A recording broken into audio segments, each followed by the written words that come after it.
And welcome to devlog number 20. And to commemorate this auspicious occasion, and because I was very busy with life stuff the last couple weeks, and especially because the inexorable approach of demo day 49 draws closer second by second. So it's short for all of these reasons. I really am trying to maximize the time I spend making my game, which unfortunately draws away from times I can spend scripting and making a good video instead of just a montage of gachi-muchi clips. So I didn't have much time, but I did do stuff. One of the reasons I decided to start this quote-unquote small side project was because there's some things I wanted to test out before I implemented them in SIG Transit, and one of those things is refining movement. So visually, nothing has changed, but under the hood, the movement code makes more sense. I also have a basic stamina or energy system, which limits your ability to just chain dashes and attacks. Oh, also now there are attacks. As you can see, it's very similar to the dash, in which you just go super fast. And yes, this is a first-person game, but it's not a shooter, it's a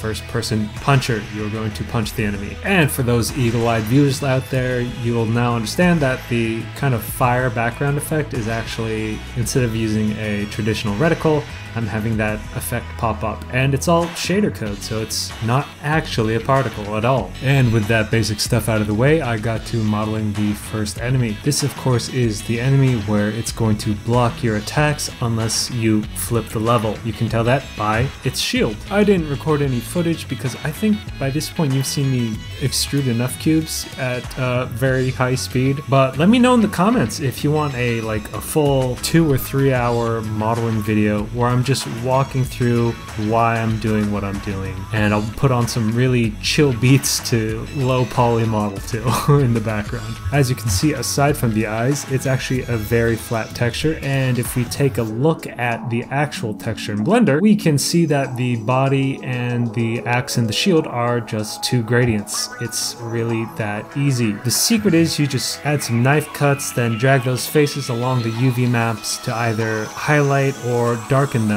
appropriately. And we can see that effect at the clavicles, which I dragged up to brighten, and also between the pectorals, which I dragged down to darken. But yeah, that's my one hot game dev tip for this video. Just use some basic gradients and just project from view, and then, you know, just slide the UVs up and down as you need. It's a super simple but extremely effective way to texture a model quickly. However, I am unhappy because I'm gonna have to do some weight painting for my bones, because unfortunately just the automatic weights didn't work properly, and I just really hate weight painting, so I am not a happy camper. And in addition to Baddie 1, I'm also working on the first person player model, which is just a pair of arms. As you can see, they're quite muscular because you are going to be punching things, so I really wanted the model to look appropriate. And that's it for this video. I told you it was short. Demo day 49 is just shy of 2 weeks away, and submissions are opening for entry basically the same day I would regularly put out a video. So instead of having a devlog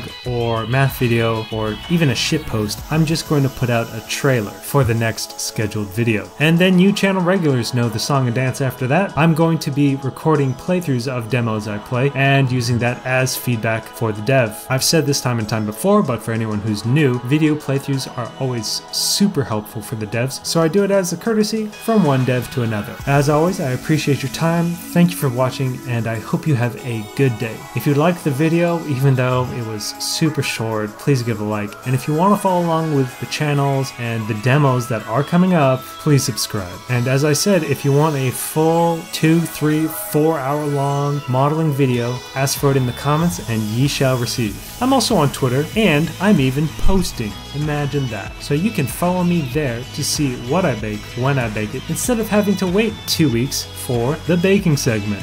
Oh man, I'm really just gonna pad the time out with this baking segment. Really is just like the good old days. But what are we looking at here?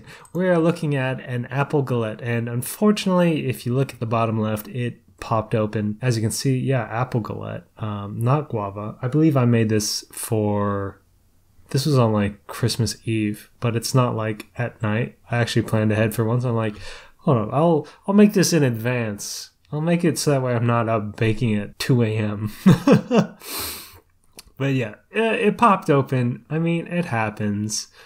Especially with apples. for some reason. I mean, with the guavas, they never popped open, but for the apples, I don't know. I think I just overstuff them too much. But I mean, I ate this. I didn't bring it to the Christmas party I was going to, but I ate this, and it was delicious. But again, I redeemed myself later. I made, again, you know, since I had so much time, I made another one. And as you can see, this one is gorgeous, and it did not pop on the side. And I really like, you know, just getting this nice design with the apples where you kind of just shove them in there instead of just like laying them out in a spiral or like something.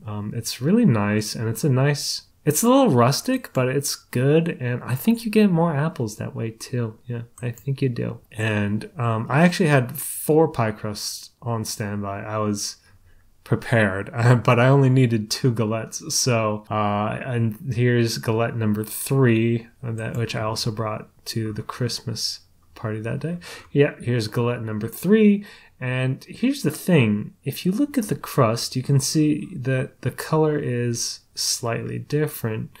And that's because one of these galettes is vegan and the other is not.